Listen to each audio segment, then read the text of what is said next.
पुरावा आहे तुझ्याकडे की गॅरीने तुझे पैसे घेतलेत? हो का? तुला पुरावा हवाय का? काय ग, तू इथे काऊन राहते? गॅरीने आणलं मला इथे because I love him and he loves me back. हो का? मग याला काय पुरावा?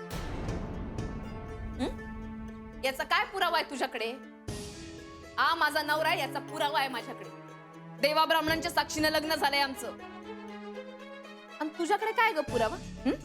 सांग ना, काय पुरावा तुझ्याकडे? राधिका आता बास झाला.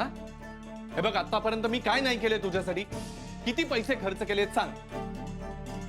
तुझे कपडे लत्ते, औषध पाणी, खाणं पिणं या सगळ्यावर एवढे पैसे खर्च केलेत ना की हिशोब काढायला गेला तर लाखो करोडच जाईल.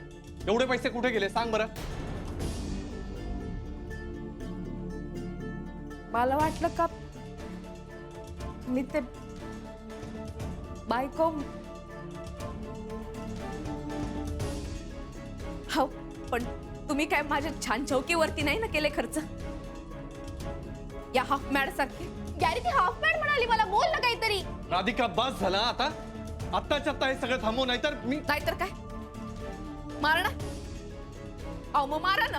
हा मारा. तेवढंच तर बाकी आता, तेही करून टाका. कम ऑन राधिका, ही असली फालतू नाटकं करून ना तुझा आणि आमचा वेळ वाया घालू नकोस.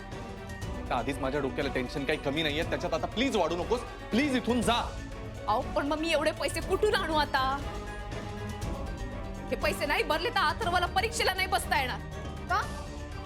तुझे सोसायटीतले लोक आहेत ना सगळे. तो लंबूटांग बुकते, ती नकचडी रेवती, ते समोरचे म्हातारा म्हातारी, त्यांच्याकडनं घे ना. एक डबा घेऊन जा त्यांच्याकडे, ते देतील पैसे तुला. Underworld please release fund. तिला गप्पा बसायला सांगा ना, नाही तर दात करून टाकेन मी. राधिका बास झाला. सारखं काय मारामारीच्या धमक्या देतेस का? आत्ताच्या आत्ता जा बरं, मला नाही बोलायचंय तुझ्याशी. आणि एवढा मास दाखवलास ना तेव्हा, मग आता तुला काय करायचं ते कर. कळलं? मला नको सांगायला येऊस.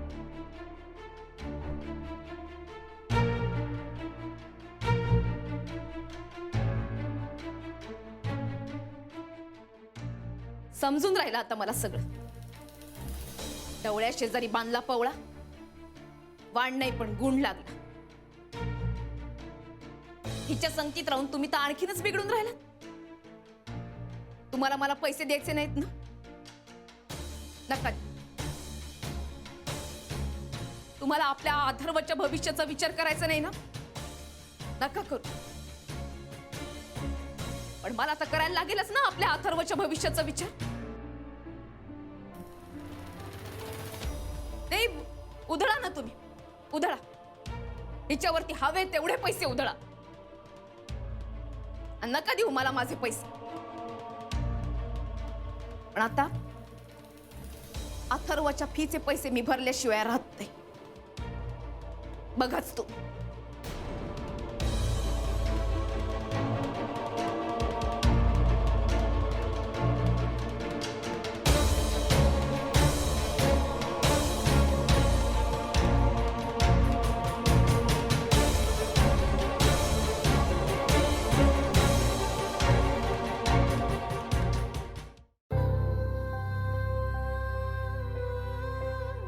आज यांनी मला खऱ्या अर्थानं माझी जागा दाखवून दिली.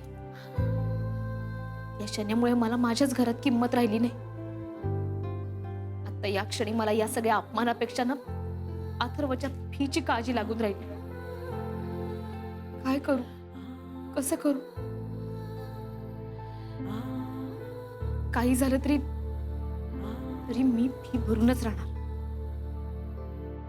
राधिका, अगं बरं, तू इथे काय करत होतीस? म्हणजे परत काही? नाही ग, असं काही नाही. बरं झालं तू इथे भेटलीस. मी तुझ्याकडेच येत होते. अथर्वची फी भरलीस का? मी आत्ताच शाळेत जाऊन नेहाचा चेक देऊन आले. हो का? म्हणजे यांना पण फोन आलाच असेल ना? ते लगोलग भरून टाकतील. म्हणजे तेच बघतात ना हे सगळं. अगं पण अशा परिस्थितीत गुरु भरेल का फी? देवती, अगं त्यांचा पण पोरगा येतो, काऊन नाही भरणं? भरतीलच फी. आणि नाही भरली ना तरी मी भरी. माझ्याकडे आहेत थोडेफार साठवलेले पैसे. नक्की ना? हो आहेत ना. काही मदत लागली तर सांग. म्हणजे पैसे वगैरे हवे असतील. अगं रेवती, अगं खरंच आहेत माझ्याकडे साठवलेले पैसे. काही नको, मी भरीन पैसे. हा बरं घरी चल ना, चहा पिऊया. अगं आत्ता नको, मला जरा बाहेर जायचंय, नंतर येईल. तू पी. हा आलीच. नक्की असतील ना हिच्याकडे पैसे?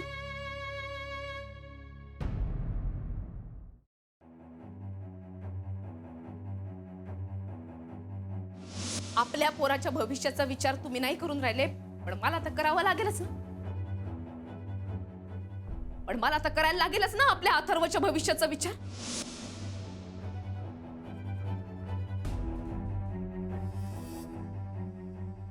मी राधिकावरचा राग अथर्ववर काढायला नको होता. काय करू काहीच कळत नाहीये.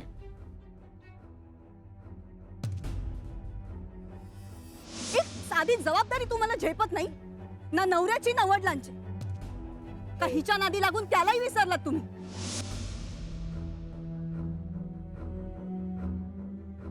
अथर्वच्या शाळेची फी भरली तर राधिकाला वाटेल मी तिचं ऐकलं.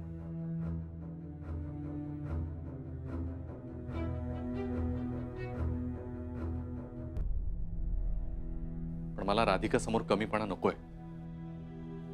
अशानं ती आणखी शेफारेल.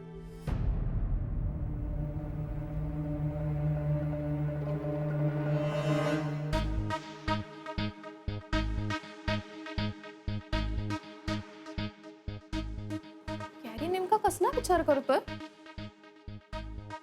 काही असो, चल शनाया, आता तुझा डाव खेळण्याची वेळ आली. राधिका, एवढ्या वेळ तू माझी मजा बघत बसली होतीस ना, आता वेळ माझी आहे. आता बघ मी काय करते.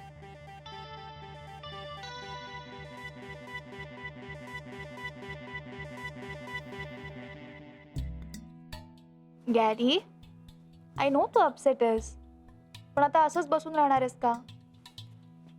शनाया, प्लीज मला जरा वेळ एकटं राहू दे.